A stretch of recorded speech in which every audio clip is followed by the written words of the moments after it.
desperate attempt to stem the tide of withdrawals. He brought bankers and politicians together, demanding that they resolve their differences and come up with a plan to solve the problem. Roosevelt said literally to these different groups, I'm going to lock you in a room and you're not to come out till you get a solution to this. Now that's something that presidents had never done before. This was an insistent leadership for which there is really no parallel in the past. The presidential coercion produced an agreement. After just a single day's debate, and without waiting for a printed copy to become available, Roosevelt pushed through Congress a sweeping banking reform bill. 8 days after the inauguration, President Roosevelt went before the country to reassure the people that their savings were secure. I can assure you that it is safer for you to keep your money in a reopened bank than to keep it under the mattress. The reaction to the legislation went far beyond relief that savings were secure. Most Americans had long since exhausted those anyway. What FDR did in those first days was prove that action was possible, that the inertia could be broken. The White House received in the week following that address some 400,000 unsolicited letters. The Roosevelt White House had to hire, I believe it was some 70-some-odd people to handle this stream of mail. The Hoover White House had employed exactly one person to handle that kind of unsolicited mail to the president.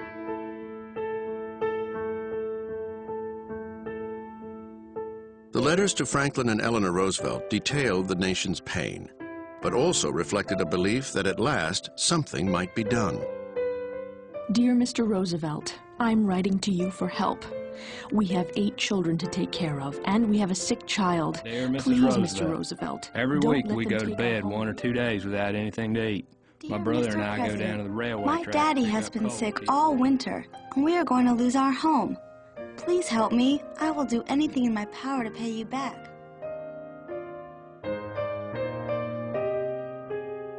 Roosevelt knew his political honeymoon wouldn't last, that time was of the essence. During his first week in office, he had called the 73rd Congress into special session. Now he began to use the new Democratic majority in both houses to transform American society. Lifting the spirits of a downtrodden nation was his first priority. To come down firmly on the side of those seeking to repeal the 18th Amendment, on April 7th, Congress modified the Volstead Act, making consumption of low-alcohol beer legal for the first time in 13 years. That helped give a sense of exuberance, a sense that the restrictive past was over, that there was a new sense of openness in the land. Roosevelt's theme song was "Happy Days Are Here Again," and it was to the tune of "Happy Days Are Here Again" that people were raising their steins in April. In the spring of 1933, a journalist asked how FDR was enjoying the presidency. He threw his head back and exclaimed, "I love it." In the next 100 days, FDR would leave an indelible mark on the American presidency.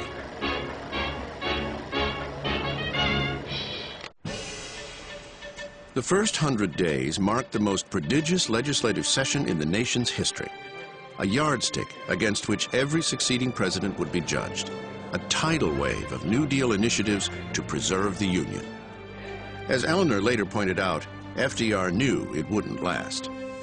He felt that a great deal had to be done in those days because he knew quite well that there would come a period when Congress would not be as amenable, when people would not be as amenable. This was an opportunity which must not be missed. The top priorities were getting Americans back to work and rescuing the rural economy from total collapse. Agriculture still accounted for 30% of the American workforce, and in the previous 3 years, farm income dropped 60%. Thousands of farmers were being forced off the land, and Roosevelt saw the seeds of a possible rural insurrection.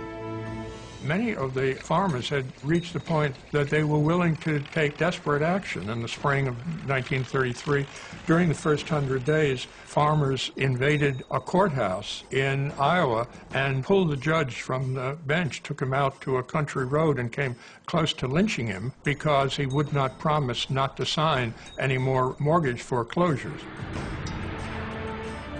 To restore a degree of stability, Roosevelt launched the Agricultural Adjustment Administration. The AAA sought to shore up prices by requiring cuts in production. Farmers were paid to destroy their crops and slaughter tens of thousands of farm animals.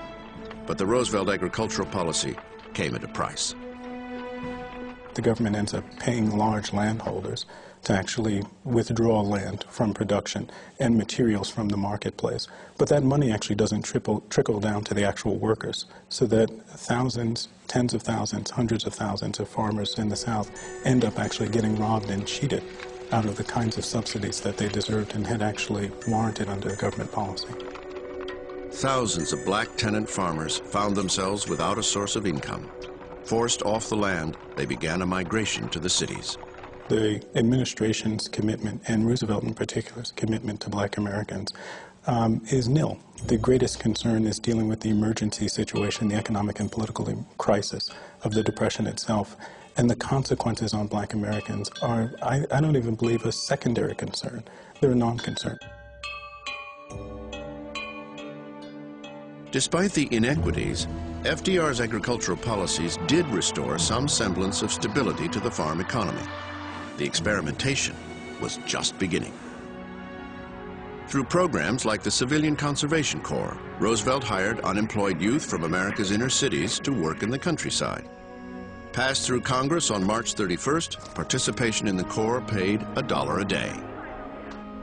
Run by the Army, the CCC was attacked from the left for being too militaristic, but by June had enrolled 250,000 young men. Along the way, Roosevelt turned the federal government into the nation's largest employer.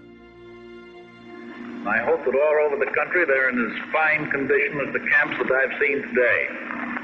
I wish that I could take a couple of months off from the White House and come down here and live with them, because I know I'd get full of health the way they have. Then, on June 16th, 1933, the centerpiece of the New Deal, the National Industrial Recovery Act, became law after passing the Senate 58-24.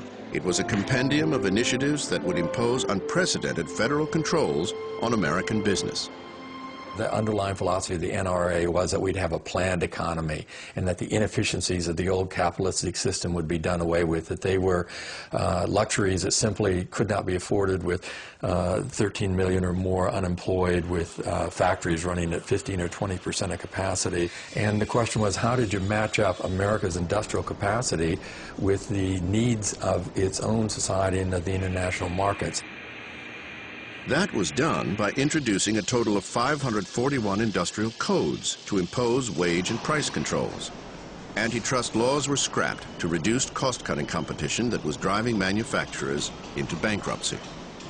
To protect a worker's rights, a minimum wage of $12 for a 40-hour week was established, along with the right of labor to bargain collectively.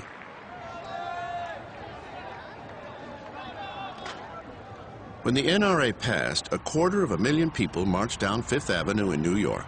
It was intended to show popular support for a program designed to tame the unruly cycles of American capitalism by encouraging business and government to work together.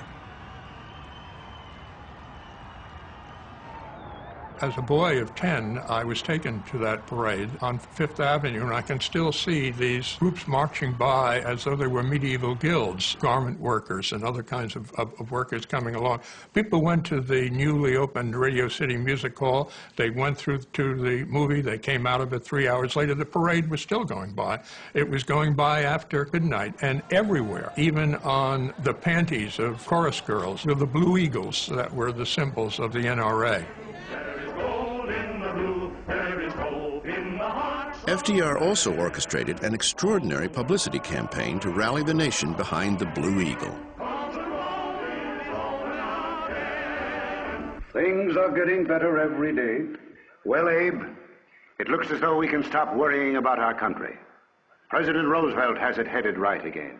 All it needed was a plan of action and a man with the courage to put it through. But Roosevelt's critics insisted he had gone too far, that the NRA would destroy, not rescue, the free market economy.